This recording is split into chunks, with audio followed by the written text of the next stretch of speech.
Hi everyone, hope you are well. Today we will be looking at the 8 business functions, but we are going to be going in depth and looking at each one in a whole lot of detail.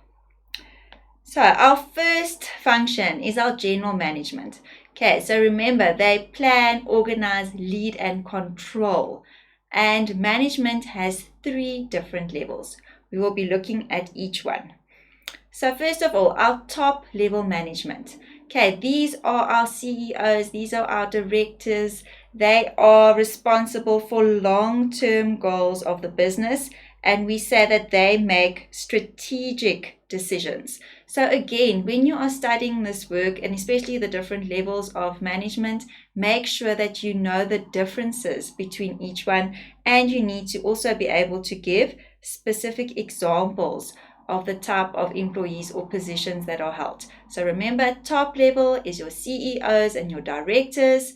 They are responsible for long-term goals and they make strategic decisions. Next, we have our middle level managers. Okay, they are the heads of different departments. Our examples here, your purchasing manager, or it can be your marketing manager. They are responsible for medium-term goals and they make tactical decisions. Then we have our lower level managers. They are our supervisory level employees. They act as role models for other employees. We can call them our foremen. They focus on controlling and directing, and very important, they look at short-term goals, and your routine or operational decisions are made by these level managers. Okay, then our management tasks. So remember I've spoken about polk, planning, organizing, leading and controlling. But there is a fifth one, which is risk management, that we will also be looking at today. Okay, so first of all, planning. Okay, so when we have our planning strategies and so on, we have a look at what needs to happen within the next few weeks. It can be monthly planning, it can be weekly planning. Some businesses even do daily planning. So all 3 levels of management are responsible for this. Then organizing. Okay, so making sure everything is done in an organized fashion. Otherwise, the business is really not going to function optimally. So this includes your materials, your human and financial resources, making sure that employees are organized so that they know what is responsible, what they are responsible for that day or that week or that month. So they also need to be able to reach their daily and weekly targets. Then leading. Okay, so we have spoken about the difference between managers and leaders. So leaders are there to make sure that they guide the employees, they inspire employees. So when employees are maybe feeling a bit demotivated or staff morale is low, this is where your leader will step in and they will try and pick up employees, tell them, it's not so bad. We may be just having a tough week, but we can get through it. Okay, and they also ensure that your employees are working productively. Then we have controlling. Okay, so this is very important because remember, we must make sure that we achieve our business goals. Okay, and they need to ensure that everything is carried out as it has been planned in those weekly or daily or monthly meetings. Okay, and also with controlling, you will do a comparison. So you will see, okay, what did we actually plan for this week? What have we actually achieved? And then you need to go and see, okay, so what needs to be carried over for next week? Or maybe you managed to get ahead of your tasks that were given to you for the week, which is really great. And then you see, okay, well, I've done this. So next week we need to focus on the next few goals or whatever. Okay, and then like I said, we're actually going to look at 5 specific tasks today. So the next one is your risk management. Also a very important function. So you need to find out what are the risk-bearing activities. So what is a risk for a business? So this is anything that could lead to the business shutting down. It could be because of political unrest. It could be because of natural disasters, and your risk management team will actually have a plan in place for if these things happen or these possible events. What will we do? What is our plan of action? How are we going to manage this specific risk? And a lot of the times it's a financial risk because of the economic state of the country. So if inflation increases, what is our risk management strategy? How are we going to make sure that the business doesn't suffer financially because of that? Okay. Then next we are going to look at our organizational structure. So remember, this has to do with how the employees are organized. Often we have a pyramid type of shape or organization where we'll have our top, middle, and lower level employees. Middle, and then your lower. And remember, it has to do with how employees communicate. So how does it go? The communication from top level, they will then give the information to your middle level managers, and then that goes to the lower level. And just some factors that influence your structure, it's the size. So remember, not all businesses will have each of the different functions. So sometimes you maybe just have an admin function and a financial function. And within the admin function, they deal with all the marketing and purchasing and everything. Okay, then it also has to do with technology. So what technology do you have available in your business, as well as different resources available? So all of these factors will influence the type of organizational structure that you have. Okay, so other examples would be your functional organizational structure, and this is where you have more than one manager which your employees report to or where they get their instructions from. Then we have your project organizational structure. Okay, this is a temporary structure.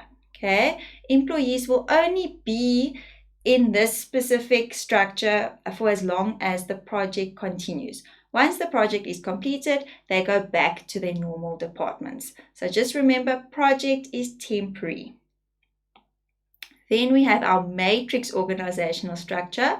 This is where employees remain in their departments, but they are working on different tasks. So they will work on a specific task that is not maybe part of their usual daily activities, and then they work on it until a specific point, and then they pass it on to the next team that will continue with the project from there. And then those employees, once they've completed their part, they continue with their day-to-day activities. Okay, so here's just an example of what these different structures would look like if we had to draw them or have them in different businesses. So here we've got our matrix.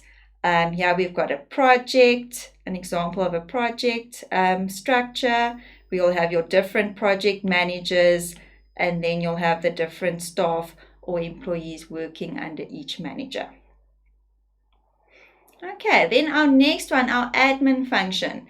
So this one is for those types of people who are very organized. They enjoy having everything in the correct labels, under the correct files, and so on, because these employees are responsible for collecting, processing, and distributing very important information to management. And the thing is, this information needs to be up to date because management will make a lot of their decisions based on the information which the admin function sends through to them.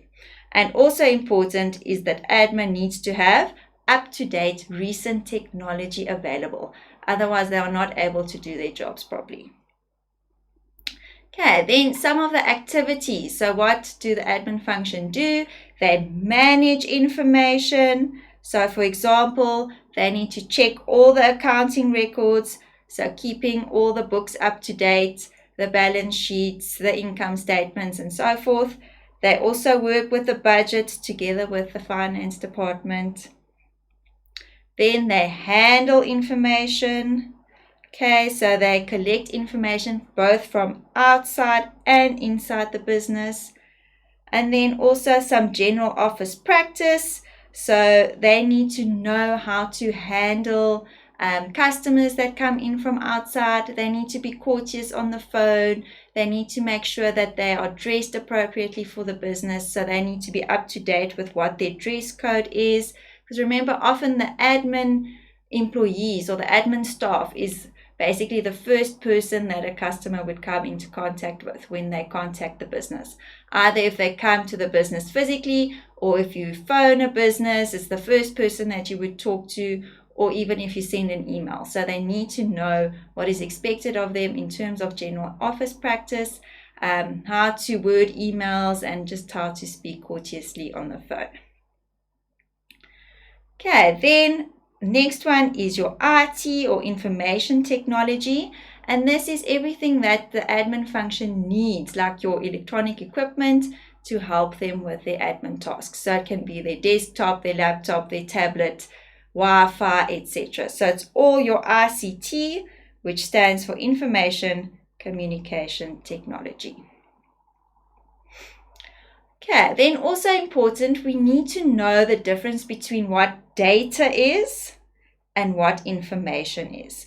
Okay, so again, if you are asked to differentiate in an exam or a test, you need to give the differences. So your teacher or the examiner doesn't want to know the same things about both. They want to know the differences. So again, you need to look at your keywords. So data is your raw or unprocessed facts, whereas information is processed data, and it is actual information that the manager can use to make decisions. Then your data first needs to be processed before it can be used, and your information can be stored, because remember, your information has already been processed. So a business can decide where they want to store this information. It can either be in manual files or on a computer or on a USB or wherever they decide to save their information. All right, then our next one is our financial function. So finance is obviously also very important because they need to plan, okay, who is going to get what money? How are they going to distribute the funds amongst the different business functions? So they need to determine how much capital the business needs. They need to source different types of capital. So remember, we get borrowed or we get own capital. We are going to look at the differences. So if you've forgotten, don't worry, I will go through that again. And then also, finance must decide if the business has extra money available, extra funds available. What is the best way to actually invest that money? Okay, so why do we need finance, or why is the financial function so important? Okay, so we need money to start our business. All right, without money or without capital, we cannot actually start our business. Then we need to cover our operating or running costs. Okay, so what would these be? It would be any cost that you have on a day-to-day basis. It can be your electricity, your rent, it can be equipment that you need to use, machinery, etc. And then we also need money if we want to expand or grow the business.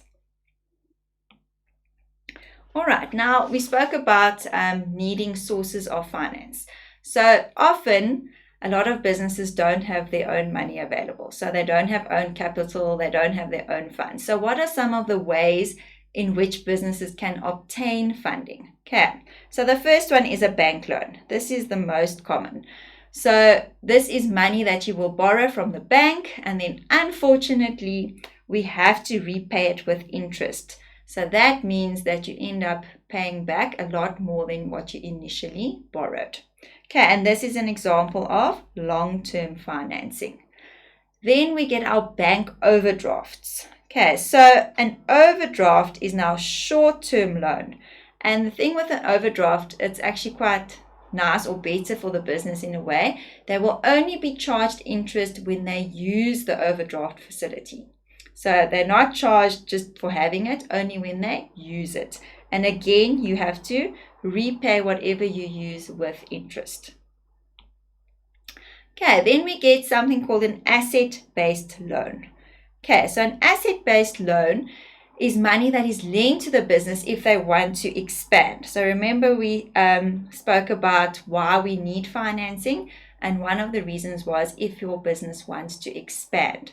Okay, so this loan is specifically if you want to purchase an asset and then you will pay it back later.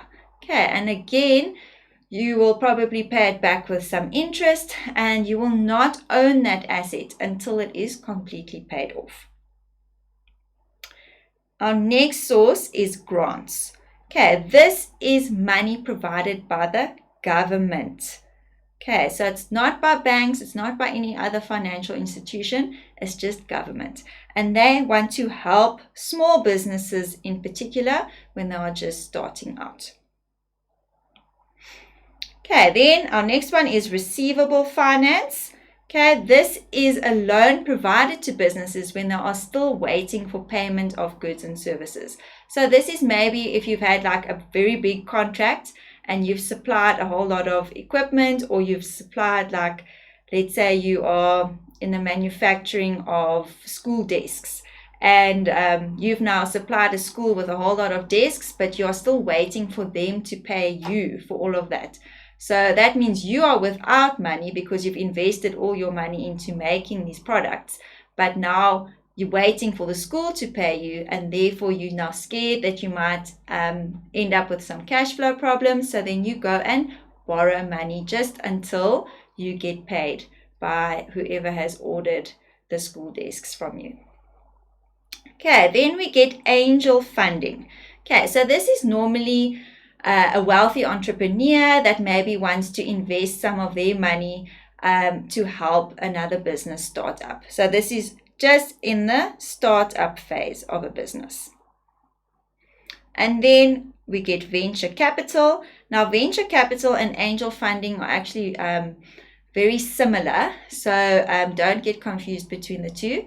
Venture capital is also offered to you by an individual or an organization, but the difference is they want a share in the business. Okay, and they usually also want a management position. Whereas the angel funding, we just quickly go back there. Where was it? Oh, there we go. So the angel funding is offered by the entrepreneur, but they don't necessarily want a management position or actually want to be a part of the business. Whereas the venture capital, they do want to share in the business and also a management position. Okay, then also part of the financial function is your budgeting. Okay, very important to do a budget, especially if you're running a very big business. Okay, so a budget is all about your income and expenditure. So once your budget is drawn up, you need to then go and look, okay, what did we actually spend versus what we planned to spend? So that is where this actual income and expenditure comes in. So maybe you budgeted a certain amount, but then you end up spending more, or sometimes you might actually end up spending less. Okay, so different types of budgets. We get our cash versus capital. Okay, so our cash budget looks at our working capital. Okay, so working capital is everything that is coming in and out of the business on a day-to-day basis. It's the money that we work with. Okay, so with this, we're going to look at, will we have enough money for the needs of the operation on a day-to-day basis? Whereas our capital budget is your fixed capital.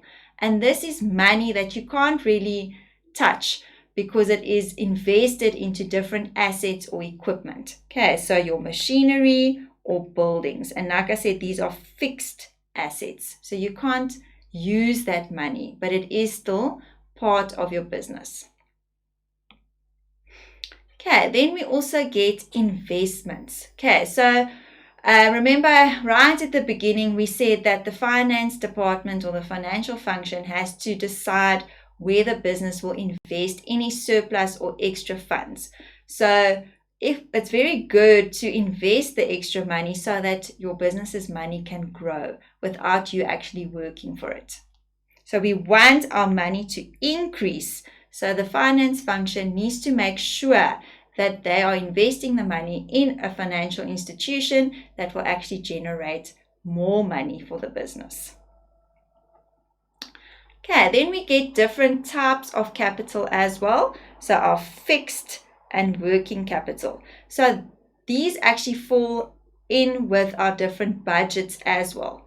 Okay, so remember we said our capital budget is basically like our fixed capital, whereas our working capital is your day-to-day activities, everything that you need to cover your day-to-day business expenses and so on.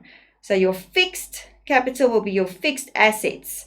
So your land and buildings, at your example of mortgage bonds, it's your long-term capital needs. Whereas, like I said, your working capital is your day-to-day activities, and it's your short-term capital, for example, your short-term loans. And just remember, your mortgage bond refers to your home loans and so on.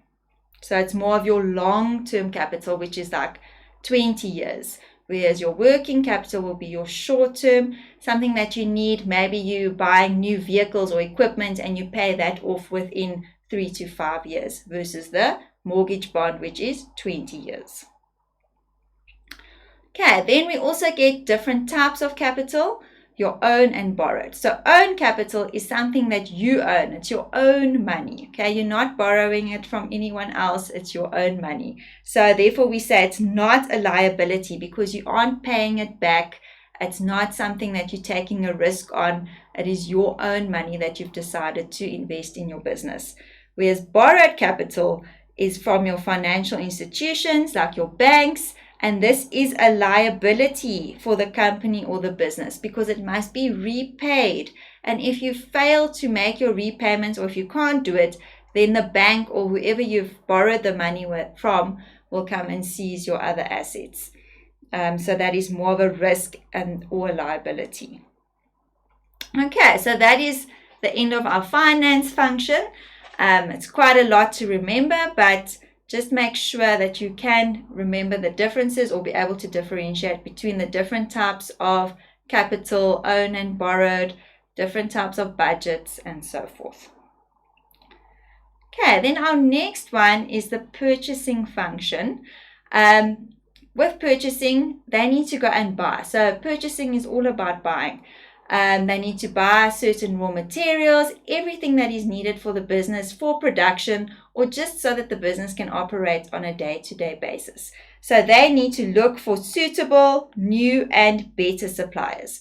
So remember, the business wants to make money. So they need to try and save as far as possible on their raw materials. So just because you have one supplier doesn't mean they are going to offer you the best price forever. So the purchasing function needs to go and look or keep up to date with new suppliers, new prices. But remember, they mustn't maybe get something for cheaper, but then the quality isn't great. So they still need to get a good price, but still maintain the quality. Okay, so the purpose of the purchasing function is also to check the stock levels of the business. So you can't just keep on purchasing and purchasing and purchasing, and then you end up with a whole lot of extra raw materials that will maybe then perish or they become obsolete and the business then loses money. So they need to check, okay, what are our stock levels? Do we need to order certain things or can we still wait? And then, like we said, we need to look for the best and most reputable suppliers and then also negotiate better prices with them. Okay, so some activities involved in purchasing. So a purchaser needs to have the correct knowledge about specific items that the business needs.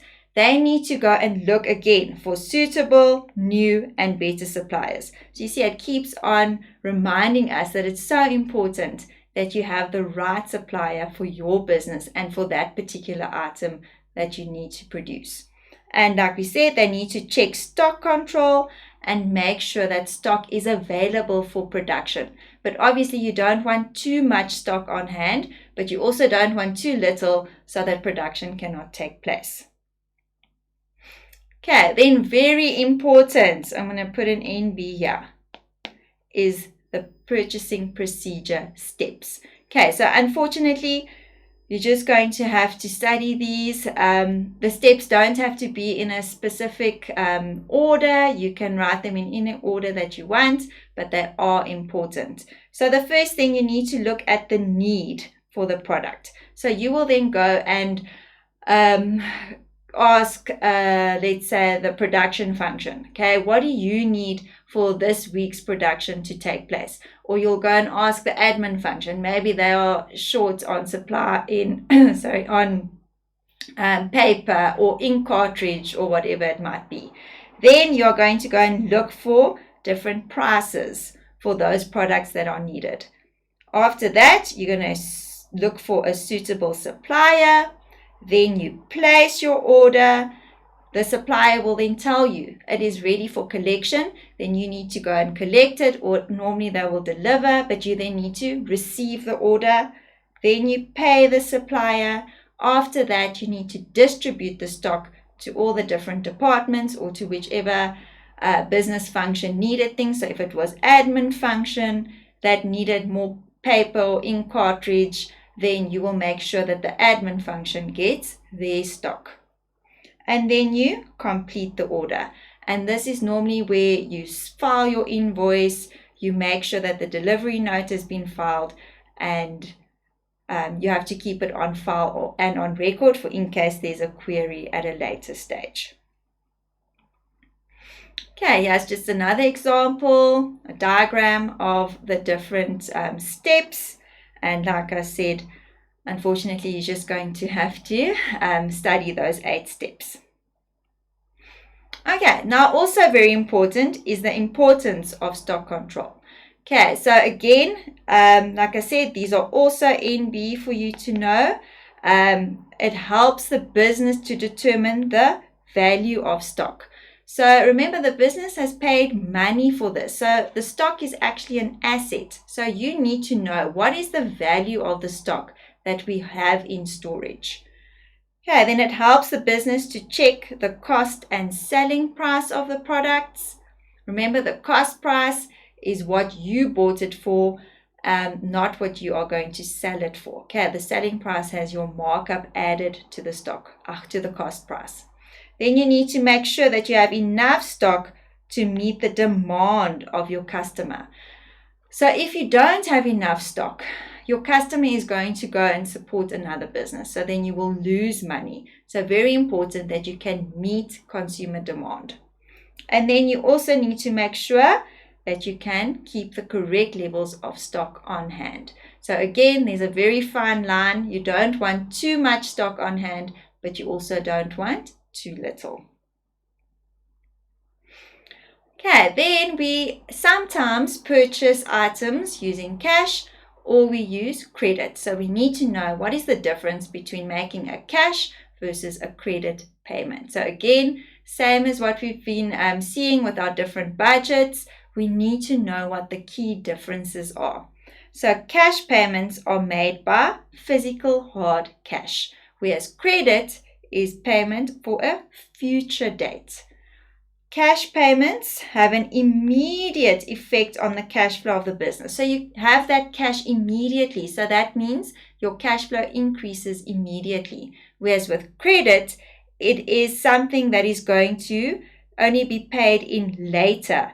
So it creates a liability for the business. So that means someone owes you that money. You aren't going to get it immediately, like with the cash payment. Okay, then also part of the purchasing function is the National Credit Act, or the NCA for short. Now again, in an exam or a test, you are allowed to just write the abbreviation of the act. So you do not have to write National Credit Act. You can just study NCA if that is easier for you.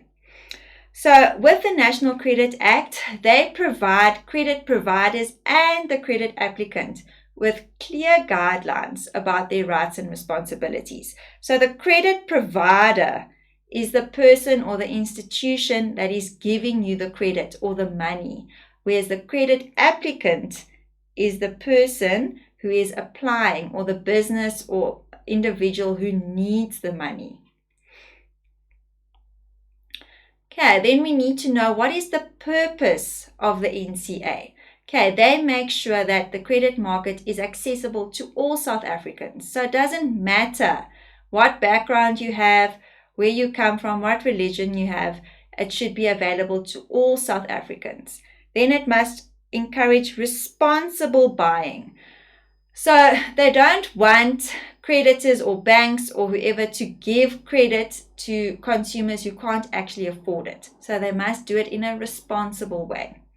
They want to avoid over-indebtedness. So again, they don't want consumers to get into too much debt.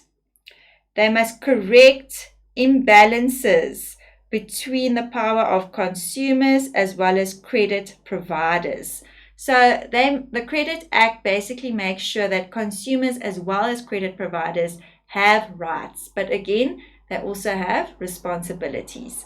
And then it discourages reckless credit granting. So again, that ties in with the over-indebtedness. So you want to grant credit in a reliable or a responsible way. You don't want people to get into too much debt.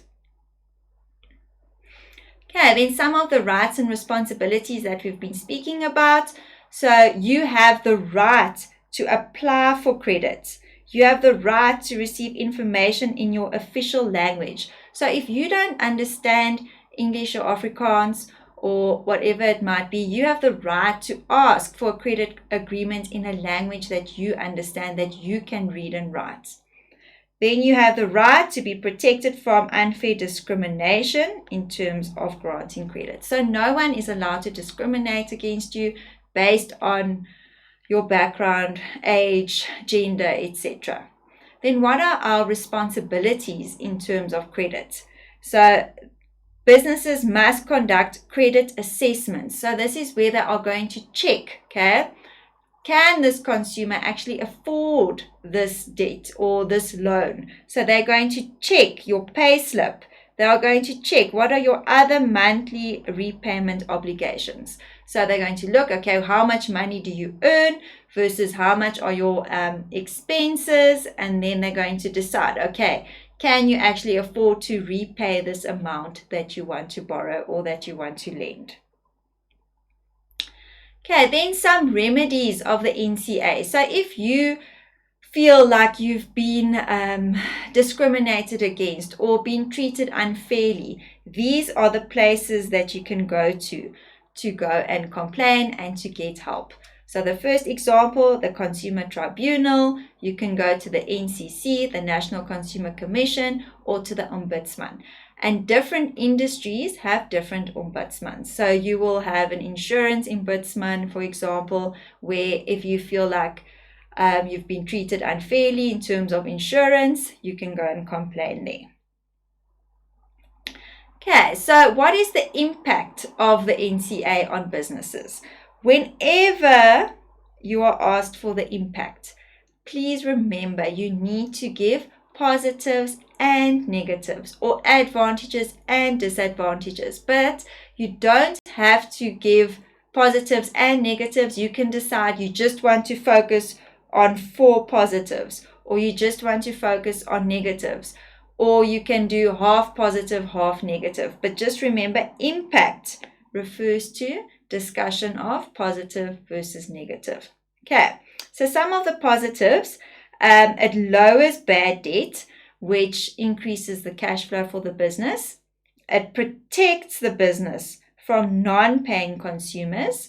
So remember, if your consumer is not paying you, eventually you're going to have to write off that money as bad debt. So it prevents that, or it protects the business from that. Then it increases cash sales as credit is not always granted. And then it prevents reckless lending by financial institutions. Remember, they need to do it in a responsible way. All right, then some negatives. Okay, so remember we're talking about the impact. So those were some positives. Now the negatives is the business needs to budget properly to make sure they have enough cash on hand for stock. Because remember, they are no longer guaranteed that they will be able to loan the money. then girls, then they can no longer take the risk of selling poor quality goods at high prices. So remember, a business needs to make sure that they are selling the best quality at a reasonable price, or not something that is bad quality at a high price, because then obviously consumers are not going to come and support you anymore. And then businesses can no longer carry out credit marketing. So what does credit marketing refer to? That is where businesses will physically send you a credit card or a store card in the mail. They aren't allowed to do that anymore. A few years ago, that was still allowed. You would randomly receive, let's say, a Woolworths store card in your mail, and then you can just go and buy on credit. But they are not allowed to do that anymore. Okay, then we've now looked at the NCA, the National Credit Act. Now we are going to look at the CPA, or the Consumer Protection Act. And again, you are allowed to just write CPA on your exam or your test. You don't have to write the full definition of it. Okay, so the CPA came into law. It's quite a recent law actually, and it prevents consumers from exploitation. So it makes sure that businesses sell goods and services that are of good quality, that aren't going to be harmful, and it helps consumers to actually now have more knowledge and more information about products and services offered by businesses. Okay, so the purpose again, it promotes responsible consumer behavior. It strengthens a culture of consumer rights and responsibility, so it places more emphasis on what our rights are as consumers, and it prevents us from being sort of mistreated by businesses by not having enough information available. Okay, then like I said, now it ensures that information is made available to consumers so that we are able to make informed decisions before actually purchasing a product. Okay, then again, the impact. So remember, when you see impact, it refers to advantages and disadvantages, or positives and negatives. So businesses will be safeguarded from dishonest competitors. So that means that someone can't sell you something or they advertise it as something, but then it's something else. So no one is allowed to be dishonest anymore when they are selling goods or providing services to consumers or other businesses. Then it prevents larger businesses from undermining smaller ones. So just because this is now a big or a large business, it doesn't mean that they can treat a smaller business badly or sell inferior products to them and so on. And then you will gain the loyalty of consumers if you comply with the Consumer Protection Act. So those were all your positives. Now we're going to look at our negatives or our disadvantages. So sometimes confidential information could become available to competitors, because remember, the whole idea about the Consumer Protection Act is that information is made available to consumers or other businesses. So sometimes now your competitor could have information that could be a disadvantage for you, because they now know about your specific products that you are planning to launch or whatever it might be. Then there can be certain penalties for businesses who are non-compliant with the CPA. And some of these penalties can normally be fines, sometimes in extreme cases, imprisonment, but normally the penalty will be a financial penalty. Then sometimes you are burdened with legal processes, and then your staff need to be trained in terms of the CPA, and this can also add to the costs of the business. So normally it is an expense as well as a time issue, because now staff need to be sent for training, which is time consuming, and it costs the business more money to send the staff members on this training. Okay, so Next, we are going to look at our public relations function. So remember, PR or public relations is all about having a positive image sent to the outside world. So everything that is on the outside of the business. Okay, so PR is responsible for making sure that there is a positive business image, so that all stakeholders perceive the business in a positive light. Okay, so the importance of public relations is to make sure that consumers and any stakeholder know about any information, events, and so forth that is taking place. They will organize news conferences or press releases. Another thing with PR, they are very focused on doing good. So remember, it's about the image that the outside world sees about the business. So for example, they'll volunteer at orphanages, they'll make donations, maybe they'll sponsor sports teams and so on. So it's all about a positive image about the business. Okay, then part of public relations is also networking. Okay, so networking is when you go outside the business and you meet other people who are also maybe in the similar industry, you meet new clients. It's also where people can get employment opportunities and so forth. So these events can either be direct, so an actual physical meeting, or it can be a telephonic engagement or communication between different businesses, or businesses and suppliers, or businesses and consumers or customers and so forth. And yeah, they specifically promote the products that the business has on offer. Okay, then we have different types of public relations. It can be internal. So anything that is internal is within the business or inside the company. External will be anything that is outside the company. So again, you want to portray a good or positive image. So internal PR will be the image that your actual employees have about the business. External PR will be the image that the outside world has. So customers, suppliers, etc., even your competition, how they see your business. Okay, then some examples of how to carry out PR. You just need to know one or two of these. So it can be in the media, having promotional events. It can be different exhibitions. It can be social responsibility. So like we saw in the previous slide, donating, helping out at orphanages, helping the community. Maybe you have a food drive or a blanket drive and so forth. Okay, so I hope you enjoyed today's lesson. It was quite a lot to take in, but enjoy the rest of your day.